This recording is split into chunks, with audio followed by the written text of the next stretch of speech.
अस्सलाम वालेकुम dear students, मैं आपका teacher Zaheer Ahmed Qureshi. Last lecture के अंदर हमने टाइप्स ऑफ कंस्ट्रक्टर के बारे में डिस्कस किया था और हमने ये देखा था कि टू टाइप्स ऑफ कंस्ट्रक्टर्स होते हैं जो कि कॉमनली यूज हो रहे हैं। One is called implicit constructor, other one is called explicit constructor. Implicit constructors जिन्हें हम डिफॉल्ट कंस्ट्रक्टर्स भी कहते हैं, ऐसे कंस्ट्रक्टर से जिन्हें कंपाइलर ऑटोमेटिकली एग्जीक्यूट कर देता है विदाउट टेकिंग एनी आर्गुमेंट्स और बाय टेकिंग डिफॉल्ट आर्गुमेंट्स। जबकि एक्सप्लिसिट कंस्ट्रक्टर्स की एग्जीक्यूशन डिपेंड करती है यूजर वैल्यूज के ऊपर।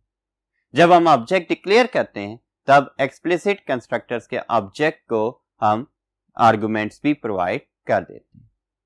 मींस हम वहां वैल्यूज स्पेसिफाई कर देते हैं जो कंस्ट्रक्टर गेट करके उसकी एग्जीक्यूशन परफॉर्म कर देता है। अब हम एक टेक्निक के बारे में डिस्कस करेंगे और वो टेक्निक क्या है?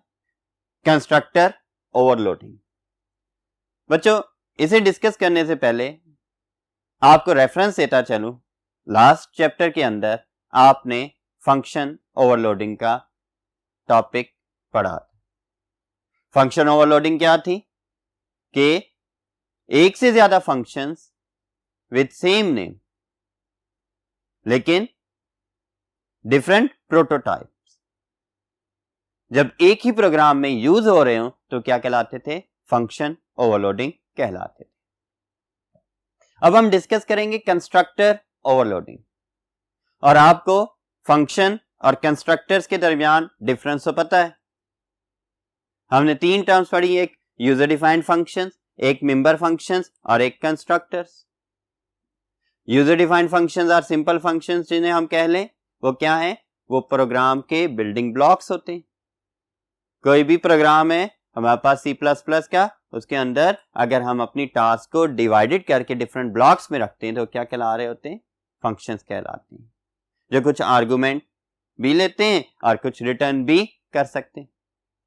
जबकि अगर मेंबर फंक्शंस की बात करें तो अगर वही फंक्शंस एक क्लास के अंदर डिफाइंड हो जाएं तो क्या कहलाते हैं? मेंबर फंक्शंस कहला रहे होते हैं। और अगर उन मेंबर फंक्शंस का नेम क्लास के नेम जैसा होगा तब क्या है? वो कंस्ट्रक्टर होगा। और कुछ रूल्स कंस्ट्रक्टर के लिए जो थे हमने कल डिस्कस किए थे, तो अगर वो रूल्स भी फॉलो कर रहा होगा, फॉर एग्जांपल वो कोई रिटर्न टाइप नहीं होगी उसकी और उसके साथ साथ पब्लिक भी होगा। तो बच्चों, अब हम कंस्ट्रक्टर ओवरलोडिंग को देख रहे हैं जो कि फंक्शन ओवरलोडिंग से मिलती जुलती है, लेकिन डिफरेंस क्या है? उसमें सिर्फ फंक्शन से, इसके अंदर हम कंस्ट्रक्टर की बात करेंगे। सो बच्चों, इधर constructors use of more than one function in the same class is called constructor overloading. Repeat कर रहा हूं, कंस्ट्रक्टर ओवरलोडिंग क्या है? कंस्ट्रक्टर ओवरलोडिंग बेसिकली एक टेक्निक है जिसके अंदर हम एक से ज्यादा फंक्शंस को यूज करते हैं। देखिए क्या लिखा हुआ है, use of more than one functions in the same class is called constructor overloading. Constructors class का हिस्सा है। अगर सेम नेम के साथ एक से ज्यादा कंस्ट्रक्टर या एक से ज्यादा फंक्शंस को हम यूज कर लें क्लास के अंदर तो क्या कहलाते हैं? कंस्ट्रक्टर्स कहला रहे होते हैं और कंस्ट्रक्टर ओवरलोडिंग परफॉर्म हो रही होती है। कब ओवरलोडिंग परफॉर्म होगी कंस्ट्रक्टर्स की? जब एक से ज्यादा फंक्शंस हैं जिनके नेम तो सेम है लेकिन उनके पैरामीटर्स डिफरेंट हैं। तो वही बात, like functions constructors can also be overloaded. Functions की तरह हम कंस्ट्रक्टर्स को भी ओवरलोड कर सकते हैं with same name but different types और नंबर ऑफ पैरामीटर्स। मींस जिनका नेम तो सेम है लेकिन उनमें डिफरेंट नंबर ऑफ पैरामीटर्स हैं, या अगर सेम नंबर ऑफ पैरामीटर्स भी हैं तो उन पैरामीटर्स की डाटा टाइप डिफरेंट है। लाइक एक कंस्ट्रक्टर है जिसमें हम इंटीजर टाइप का एक पैरामीटर इनपुट दे रहे हैं, दूसरा कंस्ट्रक्टर हो जिसमें एक ही इनपुट आ रही होगी लेकिन वो फ्लोट टाइप का पैरामीटर होगा, तो टाइप डिफरेंट होगी। इन द सेम वे अगर एक कंस्ट्रक्टर है जिसमें एक इनपुट पैरामीटर आ रहा है तो दूसरा कंस्ट्रक्टर हो सकता है जिसके अंदर 2 या 3 इनपुट पैरामीटर आ रहे हैं। नेम सेम है, कॉल हम एक दफा कर रहे हैं या कॉल हम डिफरेंट वैल्यूज के साथ कर रहे हैं तो उनका बिहेवियर डिफरेंट हो रहा है, उनकी फंक्शनैलिटी डिफरेंट हो रही है। यही चीज क्या कहलाती है? कंस्ट्रक्टर ओवरलोडिंग कहला रही है। तो बच्चों इस पॉइंट को दोबारा देख रहे हैं, like functions constructors can also be overloaded with same name but different types. Types का मतलब डाटा टाइप्स और नंबर ऑफ पैरामीटर्स। 1 पैरामीटर भी हो सकता है, 2 भी हो सकता है, 3 भी पैरामीटर्स हो सकते हैं, 10 पैरामीटर्स भी हो सकते हैं। तो ये कंस्ट्रक्टर ओवरलोडिंग के लिए था। अब कंस्ट्रक्टर ओवरलोडिंग का next point, in constructor overloading the constructor executes. अब आपने एक से ज्यादा कंस्ट्रक्टर्स डिफाइन किए हुए हैं एक क्लास के अंदर, लेकिन उनमें से कौन सा कंस्ट्रक्टर एग्जीक्यूट होगा? तो इसे कंप्लीट करते हैं। The constructor executes whose parameter match the arguments. जिसके पैरामीटर्स आर्गुमेंट्स के साथ मैच कर रहे होंगे, कौन से? Passed by the object declaration.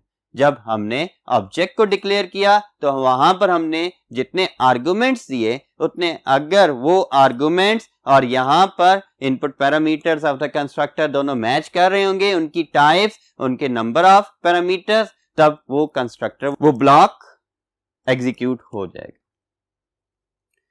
तो ये आपको बात इस तरह से भी मैं समझा दूं कि अगर आप एक ऑब्जेक्ट डिक्लेयर करते हो और उसको कोई पैरामीटर नहीं देते, तब आपकी क्लास के अंदर जो डिफॉल्ट कंस्ट्रक्टर डिफाइंड है वो एग्जीक्यूट हो जाएगा। अगर आप एक इंटीजर टाइप कंस्ट्रक्टर आपने बनाया हुआ है और उसे एक इनपुट पैरामीटर प्रोवाइड कर रहे हो, एक आर्गुमेंट प्रोवाइड कर रहे हो, जब ऑब्जेक्ट को डिक्लेयर करते हैं तब वो उस कंस्ट्रक्टर को एग्जीक्यूट कर देगा।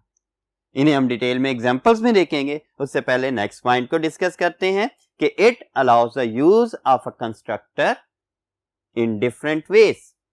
कंस्ट्रक्टर ओवरलोडिंग अलाउ कर रही है कि हम कंस्ट्रक्टर्स को डिफरेंट वेज में यूज कर सकें फॉर डिफरेंट पर्पसेस और फंक्शनैलिटी। डिफरेंट पर्पसेस या डिफरेंट फंक्शनैलिटीज के लिए। लाइक आपने डिस्प्ले का एक कंस्ट्रक्टर डिफाइन कर लिया। अब एक क्लास के अंदर, डिस्प्ले नाम की क्लास के अंदर आपके पास मल्टीपल डिस्प्ले के कंस्ट्रक्टर्स हो सकते हैं। आप एक कंस्ट्रक्टर जिसका कोई भी आर्गुमेंट्स नहीं है, आप उसमें कह देते हो डिफॉल्ट कंस्ट्रक्टर। दूसरा कंस्ट्रक्टर जिसमें 1 आर्गुमेंट है, आप कहते हो कि ये कंस्ट्रक्टर 1 है। तीसरा कंस्ट्रक्टर जिसके अंदर आप 2 इनपुट पैरामीटर या आर्गुमेंट्स गेट कर रहे हो, उसे आप कह देते हो कि ये कंस्ट्रक्टर 2 है। डिस्प्ले करवा देते हैं मैसेजेस को, तो मीन्स कि आपके पास क्या आ गया? डिफरेंट फंक्शनैलिटी या डिफरेंट आउटपुट प्रोड्यूस कर रहे हो। तो अब आते हैं हम इसके सिंटैक्स की तरफ और सिंटैक्स के जरिए से इसे समझते हैं कि कंस्ट्रक्टर ओवरलोडिंग कैसे परफॉर्म की जा सकती है हमारे प्रोग्राम्स में। जी बेटा, हमने कंस्ट्रक्टर ओवरलोडिंग की डेफिनेशन देख ली, हमने ये भी देख लिया कि वो एग्जीक्यूट कब करेंगे। अब हम सीखते हैं कि कंस्ट्रक्टर ओवरलोडिंग को अपने प्रोग्राम्स में कैसे अप्लाई किया जा सकता है। उसके लिए सिंटैक्स देखें बोर्ड के ऊपर कि क्लास और क्लास के बाद क्लास का नेम आ गया। ये क्लास नेम के जरिए हमने एक क्लास डिफाइन कर दी और इसकी बॉडी के अंदर आ जाते हैं। इसकी बॉडी के अंदर हमने क्या किया है? पब्लिक का एक्सेस स्पेसिफायर मेंशन कर दिया है। क्यों किया? क्योंकि हम कंस्ट्रक्टर्स डिफाइन करने जा रहे हैं और कंस्ट्रक्टर्स ऑलवेज पब्लिक होते हैं। तो बेटा इसमें पब्लिक हमने डिफाइन किया। इसके बाद हम क्या कर रहे हैं? क्लास का नेम लिख रहे हैं। वही क्लास का नेम, एक फंक्शन का नेम भी आ गया। और कितने आर्गुमेंट्स आ रहे हैं? कोई भी आर्गुमेंट्स नहीं आ रहे। और इसकी बॉडी में हम कह रहे हैं ये क्या है? कंस्ट्रक्टर 1 है। एक और फंक्शन डिफाइन किया है और उस फंक्शन का नेम भी क्लास के नेम वाला ही है। तो लेकिन इसमें आप ये देखोगे लिख दिया गया कि एक आर्गुमेंट आइदर इंटीजर टाइप का है, फ्लोट है, कैरेक्टर है, डबल है, लॉन्ग डबल है, किसी भी टाइप का हो सकता है। लेकिन क्या कितने आर्गुमेंट्स आ रहे? एक। इसमें कितने थे? कोई नहीं था। तब यहां पर आपके पास क्या आ गया, ये दूसरा फंक्शन आ गया, इसमें कंस्ट्रक्टर 2 हम मेंशन कर देते हैं। और सी आउट करवा कर प्रिंट भी करवाना चाहें तो प्रिंट भी करवा सकते हैं, लेकिन ये जनरल सिंटैक्स है, इस वजह से हम इसे जनरली डिस्क्राइब कर रहे हैं। फिर इसके बाद थर्ड फंक्शन है जिसका नाम भी क्लास का नाम ही है, क्लास नेम, लेकिन इसके अंदर आर्गुमेंट्स की तादाद पहले वाले फंक्शन से डिफरेंट है। तब क्या, ये भी हमारे पास एक और कंस्ट्रक्टर आ गया। अब इधर एरर नहीं आएगा अगर हम सेम नंबर ऑफ आर्गुमेंट्स या सेम टाइप ऑफ आर्गुमेंट्स रख दें एक से ज्यादा मेंबर फंक्शन या फंक्शंस के लिए या कंस्ट्रक्टर्स के लिए, तब एरर जनरेट हो जाएगा। तो ये रूल है कंपाइलर के लिए कि कंपाइलर क्या करता है, एक फंक्शंस को डिटरमाइन करता है कि क्या इनके आर्गुमेंट सेम तो नहीं है, क्या इनके पैरामीटर्स क्या टाइप सेम तो नहीं है, तो उनकी बेस के ऊपर ये इन्हें डिफरेंशिएट कर रहा होता है। तो बेटा ये रहा आपके पास एक क्लास का सिंटैक्स। क्लास के अंदर हमने 3 कंस्ट्रक्टर्स डिफाइन कर दिए, कंस्ट्रक्टर 1 2 3। 1 के अंदर कोई भी आर्गुमेंट्स नहीं है, 2 के अंदर 1 आर्गुमेंट है, 3 के अंदर एक से ज्यादा आर्गुमेंट हैं, और ये argument same number of arguments भी हो सकते हैं with different data types. But याद रखें कि आपके प्रोग्राम में या आप जो क्लास डिफाइन कर रहे हैं उनमें डिफॉल्ट कंस्ट्रक्टर एक ही होगा, लाइक दिस वन, कि इसमें हमने क्या किया है, ये डिफॉल्ट कंस्ट्रक्टर भी है, और ये कौन से यूजर डिफाइंड या एक्सप्लिसिट कंस्ट्रक्टर्स हैं जो कि पैरामीटर्स गेट कर रहे हैं। तो ये था सिंटैक्स बेटा, इसको अभी हम एग्जांपल में यूज करते हैं और देखते हैं कि कैसे इसे एफिशिएंटली एग्जांपल्स में यूज किया जा सकता है। तो चलते हैं नेक्स्ट बोर्ड की तरफ। ओके बच्चों, अब हम एग्जाम्पल डिस्कस करते हैं जिसके जरिए से हम देखेंगे कि कंस्ट्रक्टर ओवरलोडिंग कैसे परफॉर्म की जा सकती है। तो एग्जाम्पल के जरिए अगर हम देख रहे हैं तो हमने वही स्टार्ट किया कि हेडर फाइल्स डिफाइन कर दी, हेडर फाइल्स के बाद एक क्लास डिफाइन कर रहे हैं, और क्लास किस नाम की है, सी रेक्टेंगल, यानी रेक्टेंगल की एक क्लास है। इसकी बॉडी के अंदर अगर हम देखें तो बॉडी में क्या, प्राइवेट का एक्सेस स्पेसिफायर आ रहा है जिसके जरिए से हम क्या कर रहे हैं, विड्थ और लेंथ के वेरिएबल डिक्लेयर कर रहे हैं। अब ये प्राइवेट वेरिएबल डिक्लेयर हो गए। इसके अगेन ये भी बताता चलूं, ये प्राइवेट ना भी लिखें तो हमने पिछले लेक्चर्स में भी डिस्कस किया था कि ये बाय डिफॉल्ट क्या होंगे, प्राइवेट एक्सेस स्पेसिफायर्स ही होंगे। अब हम पब्लिक एक्सेस स्पेसिफायर डिफाइन कर रहे हैं। यहाँ पर पब्लिक एक्सेस स्पेसिफायर डिफाइन किया, क्यों, क्योंकि इसके बाद जो मेंबर फंक्शंस रखे जाएंगे वो हम कंस्ट्रक्टर डिक्लेयर कर रहे हैं। तो ये देखें, पहला मेंबर फंक्शन हमने डिक्लेयर किया है जिसका नाम क्या है, सी रेक्टेंगल। अब सी रेक्टेंगल क्लास का नाम भी तो सी रेक्टेंगल है, तो दोनों के नाम सेम है, लेकिन कितने आर्गुमेंट्स आ रहे हैं, कोई आर्गुमेंट्स नहीं में आ रहे हैं। इसकी बॉडी में आते हैं। इसकी बॉडी के अंदर हमने वेट्स को वैल्यू असाइन कर दी 5, लेंथ को वैल्यू असाइन कर दी 15। तो ये वेट और लेंथ को वैल्यू असाइन हो गई है, ठीक है, और ये वाला फंक्शन यहां पर एंड हो गया। नेक्स्ट कंस्ट्रक्टर या मेंबर फंक्शन को हम देखते हैं। तो ये क्या है, ये भी सी रेक्टेंगल है, नेम सेम है। ये देखें, ये क्लास का नेम, इस फंक्शन का नेम, इस फंक्शन का नेम, सारे नेम सेम है, लेकिन इसकी वैल्यू क्या कर रहे हैं, इसके अंदर सबसे पहले तो 2 पैरामीटर्स मौजूद है, और दोनों किस टाइप के, इंटीजर टाइप के, ए और बी। अब जब इस कंस्ट्रक्टर को हमने एग्जीक्यूट करवाना होगा तब हम ऑब्जेक्ट के साथ 2 वैल्यूज प्रोवाइड करेंगे, ठीक है। तो बेटा यहां से हम देख रहे हैं हमने इसमें क्या फंक्शनैलिटी डिफाइन की है कि विड्थ को ए की वैल्यू असाइन कर दी। मींस यूजर जो वैल्यू वहां से मेन फंक्शन से देगा वो वैल्यू कहां पर आकर स्टोर हो जाए, विड्थ में आ जाए। फिर इसी तरह नेक्स्ट देखें तो जी length is equal to B, यानी कि बी की वैल्यू कहां असाइन होगी, लेंथ में। यहां से उस फंक्शन में वैल्यूज आई ए और बी में, और ए और बी की वैल्यूज किसको, विड्थ और लेंथ को असाइन होगी। अब इसके बाद एक और मेंबर फंक्शन हमने डिफाइन किया है, और वो मेंबर फंक्शन कौन सा है, एरिया का। क्या ये कंस्ट्रक्टर है, नहीं बच्चों, ये कंस्ट्रक्टर नहीं है। क्यों नहीं है, सबसे पहला रूल कि इसका नेम क्लास का नेम होना चाहिए, यही रूल फॉलो नहीं हो रहा। फिर सेकंड रूल था कि रिटर्न टाइप नहीं होनी चाहिए, इसमें रिटर्न टाइप भी मौजूद है, तो मीन्स के या ये हमारे पास कंस्ट्रक्टर नहीं, लेकिन ये मेंबर फंक्शन है। क्यों मेंबर फंक्शन? इस वजह से ये क्लास की बॉडी के अंदर डिफाइंड है। अब इसके अंदर क्या किया, एरिया और एरिया कैलकुलेट करते हैं रिटर्न की स्टेटमेंट रिटर्न के लिए। इसके बाद हमने क्या कर रहे हैं, लेंथ इनटू विड्थ, के लेंथ और विड्थ को मल्टीप्लाई करो और एरिया कैलकुलेट करके रिटर्न कर दो। ये रिटर्न कहाँ होगा, जब हम एरिया का फंक्शन कॉल करेंगे ये रिटर्न भी वहीं पर होगा। और इसके बाद हम क्या कर रहे हैं, क्लास को हमने एंड कर दिया। यहाँ पर क्या क्या हो गया, एंड ऑफ क्लास आ गई, कि जो क्लास हमने एक डिफाइन की थी वो यहाँ पर एंड हो गई। उसके बाद हम मेन फंक्शन लिख रहे हैं। मेन फंक्शन के अंदर क्या लिखा हमने, इस क्लास टाइप के दो ऑब्जेक्ट्स डिक्लेयर किए, R1 और R2। अब सी रेक्टेंगल R1 और R1 को देखें कि दो आर्गुमेंट्स भी प्रोवाइड कर दिए 5 एंड 15 हमने, और दो ऑब्जेक्ट्स डिक्लेयर किए R1 और R2, और R1 को दो आर्गुमेंट्स भी प्रोवाइड कर दिए 5 एंड 15। अब जैसे ही इसे ये आर्गुमेंट्स मिलेंगे, कंपाइलर इसे एग्जीक्यूट करेगा तो कंट्रोल कहां पर आ जाएगा, कंट्रोल इस कंस्ट्रक्टर पर आ जाएगा। कैसे मैच करेगा कि ये भी इंटीजर वैल्यू, ये भी इंटीजर वैल्यू, और कितने आर्गुमेंट्स हैं, दो आर्गुमेंट्स हैं, और ये आर्गुमेंट्स हमारे पास इधर कंस्ट्रक्टर्स की लिस्ट में चेक करेगा कि किसके साथ मैच कर रहे हैं, तो इस कंस्ट्रक्टर के साथ मैच कर रहे हैं, इसके भी दो आर्गुमेंट्स हैं और दोनों इंटीजर टाइप हैं।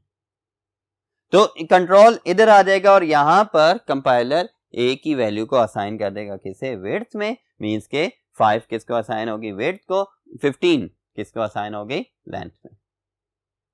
और इसे एंड करने पर कंट्रोल वापस उस पोजीशन पर चला जाएगा यहां पर जहां से वो कॉल हुआ था। इसके बाद दोबारा एक और ऑब्जेक्ट डिक्लेयर हुआ और वो कौन सा है, सी रेक्टेंगल R2, लेकिन R2 को हमने कोई भी आर्गुमेंट नहीं प्रोवाइड किया।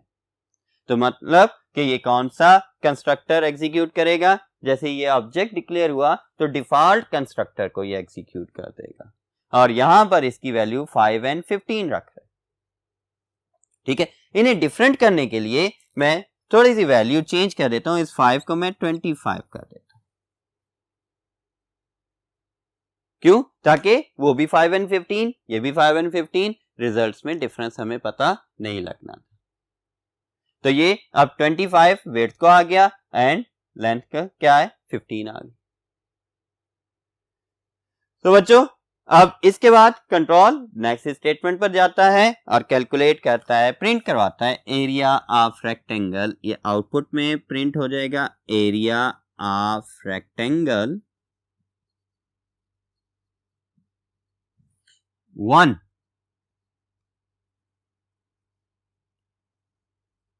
is equal to R1 dot area. अब R1 में कौन सी वैल्यूज लोडेड है, ये किस कंस्ट्रक्टर को एग्जीक्यूट कर रहा था, R1 में 5 एंड 15 की बेस पर कंट्रोल कहां आया हुआ था, यहां पर आया था। और विड्थ और लेंथ में कौन सी वैल्यूज थी, क्या थी, 5 एंड 15 थी। और जब R1 डॉट एरिया किया तब मींस के एरिया का फंक्शन कॉल हुआ, और इसमें जो वैल्यूज इस ऑब्जेक्ट की वजह से लोडेड थी उनकी बेस के ऊपर ये क्या करेगा, लेंथ इनटू विड्थ करके उसे रिटर्न कर देगा। क्या वैल्यू आएगी, ये हमारे पास 75 आ जाएगी। और इसके बाद सेकंड आ गया, इधर नेक्स्ट स्टेटमेंट पर आया, new line \n area of rectangle 2 output में प्रिंट होगा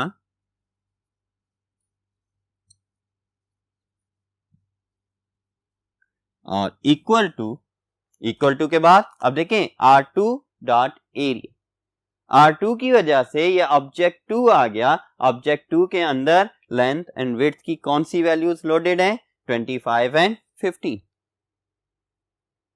अब 25 एंड 15 जो हैं ये मिलकर क्या बना देंगे, ये हमारे पास 375 बना देंगे और ये वैल्यू यहां पर लिखी जाएगी। मीन्स देखें उसका एरिया 75 और दूसरे का एरिया 375, लेकिन हमने तो यहां पर क्या किया था, ऑब्जेक्ट्स डिफरेंट किए थे, लेकिन क्लास तो सेम है, ये भी फंक्शन सेम है, एरिया का फंक्शन सेम है, लेकिन वैल्यूज डिफरेंट आ रही। वैल्यूज क्यों डिफरेंट आ रही? इन ऑब्जेक्ट्स की वजह से डिफरेंट आ रही हैं। हाँ, मैंने आपको जब ऑब्जेक्ट्स का टॉपिक पढ़ाया था उसमें बताया था कि हर ऑब्जेक्ट अपनी अपनी अलग-अलग मेमोरी एलोकेट कर रहा होता है, क्लास के अंदर जो वेरिएबल्स और जो फंक्शंस डिफाइंड होते हैं उनके लिए। तो देखें R1 ने क्या किया, वैल्यूज अलग से स्टोर कर ली, R2 ने अलग से वैल्यूज स्टोर कर ली। ठीक है, तो इस तरह से बेटा आपके पास कंस्ट्रक्टर ओवरलोडिंग हो रही होती है आपके प्रोग्राम्स में। तो बेटा ये था आपके पास टॉपिक कंस्ट्रक्टर ओवरलोडिंग का। इन 3 टॉपिक्स में आपको कंस्ट्रक्टर्स, कंस्ट्रक्टर की टाइप्स एंड कंस्ट्रक्टर ओवरलोडिंग के बारे में समझ आ गई होगी और इसकी एग्जांपल भी हमने डिस्कस कर ली है। अब इसकी अच्छे से प्रैक्टिस करें और ये बहुत इंपॉर्टेंट टॉपिक है, इसमें से आपके पेपर्स में लाजमी शॉर्ट एंड लॉन्ग क्वेश्चन आ सकते हैं। अपना ख्याल रखें और मुझे इजाज़त दें। अल्लाह हाफिज़।